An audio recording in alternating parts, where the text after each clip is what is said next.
Hey guys, today we are going to dig into some vague pronouns a little bit more. So yesterday you guys completed your flip book with notes and you did a little bit of practice. Your practice included looking at two sentences that pretty much said the same thing, except one of the sentences contained a vague pronoun and the second sentence corrected it. So hopefully you were able to see the difference between the two in your activity yesterday. So today we're going to spend a little bit more time on identifying vague pronouns, and then we're also going to correct them, okay? So if you remember, hopefully from earlier this week and last week, when we find a pronoun, I've been asking you to identify the antecedent to which that pronoun refers. So if you look at my sentence here and I say he, in this sentence, who is he referring to? And it's very clear that he is referring to Billy Bob. And in sentence 2, it says, after Mom baked the chocolate chip cookies, Sam ate 3 of them. Them is my pronoun, who is them referring to, and I know that them is referring to chocolate chip cookies. Okay, it's definitely not referring to Mom or to Sam. Okay, I know it's referring to the cookies. So when we look at vague pronouns, there's a couple different ways to sort of identify or define the word vague.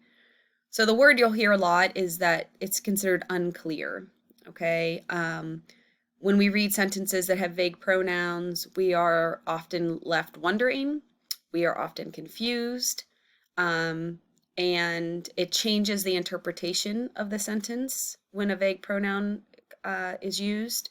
And also, it's considered vague when one or more antecedent can be referred to, when it's not clear which antecedent is being discussed. And we'll talk about that here in a second. So let's look at a few examples. So my first one says, Molly hit Susan and she started crying. So in this sentence, I'm not really sure who she is referring to.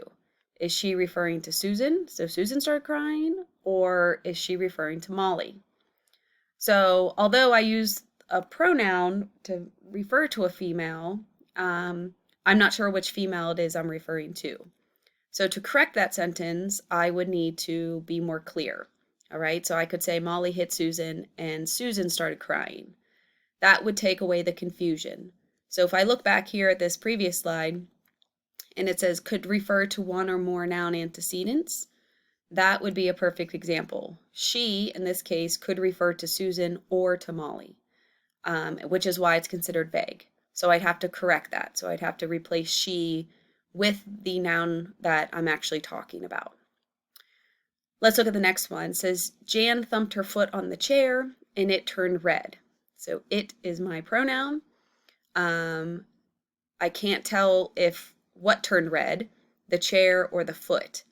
And you'll hear this talked about tomorrow in your video, that common sense would be that your foot would turn red, not the chair, but it doesn't matter that that's common sense. You still need to be clear in your writing.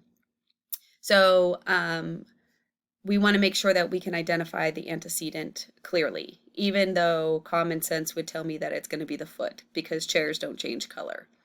So the correction would be Jan thumped her foot on the chair and Jan's foot turned red. Okay, that would clarify what it is referring to. Okay. Let's try another one. If the children do not eat the rest of the string beans, please throw them away. So in this case, them is my pronoun. Okay. Them could refer to the children or could refer to string beans. Okay. So what's being thrown away? We're not exactly sure. Although again, common sense would suggest that we don't throw children away because they don't eat something, but we have to be more clear. So my correction would be, if the children do not eat the rest of the string beans, please throw the beans away. So that clears up the confusion that I'm not trying to throw the children away, that I'm speaking about the beans. So in some cases, there's no antecedent at all. And so I have to be really careful with that.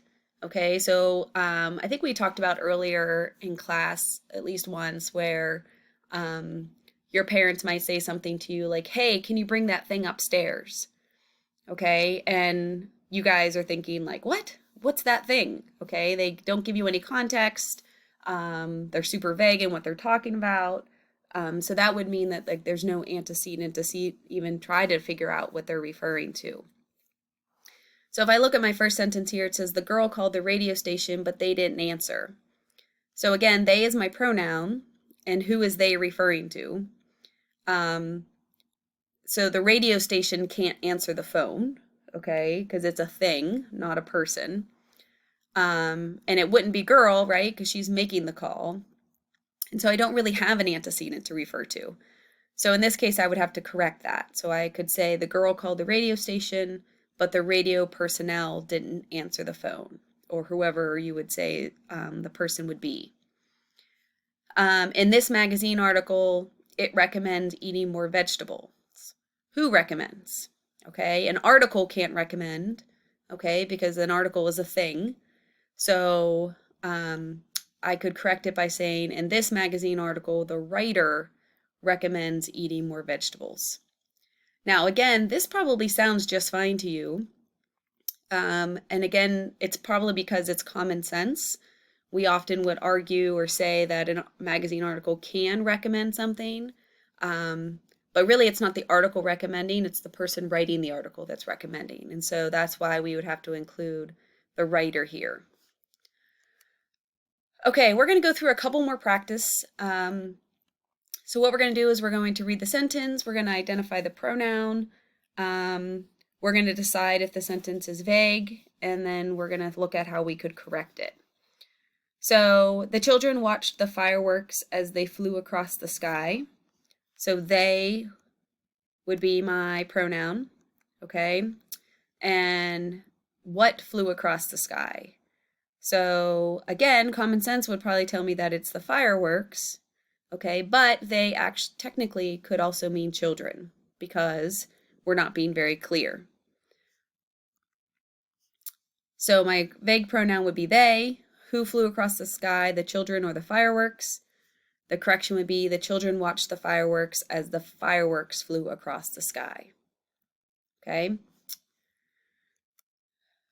The second one, Alex dropped the glass table on his foot and it broke. So it is my pronoun. So what broke? Would you say his foot broke, or would you say the glass table broke? So I'm not being very clear. So we would have to correct it by saying Alex dropped the glass table on his foot and the table broke.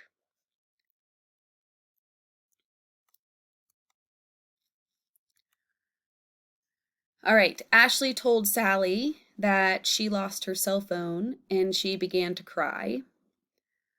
So this is another example like Molly we had earlier. Okay, she is my pronoun. So who began to cry? Was it Sally or was it Ashley? So Ashley told Sally that she lost her cell phone and Ashley began to cry. So we have to decide who to replace that she with, that vague pronoun, with an appropriate noun in order to make it clear.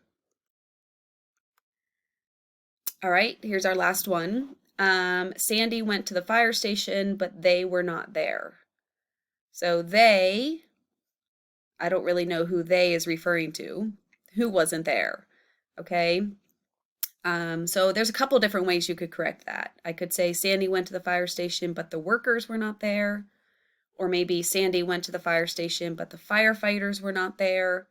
In this case, we don't even have an antecedent to refer to be confused about. We're just not sure who at all they is referring to. So we have to be, again, more clear by replacing that vague pronoun with a noun. All right? Okay, you guys are going to have another practice to complete. These can be a little bit challenging only because we tend to read really quickly and we tend to not pay attention so much to the pronouns and maybe to the antecedents. So be careful, take your time, and give the practice a try. Okay, let me know if you guys have any questions. Have a good day, guys.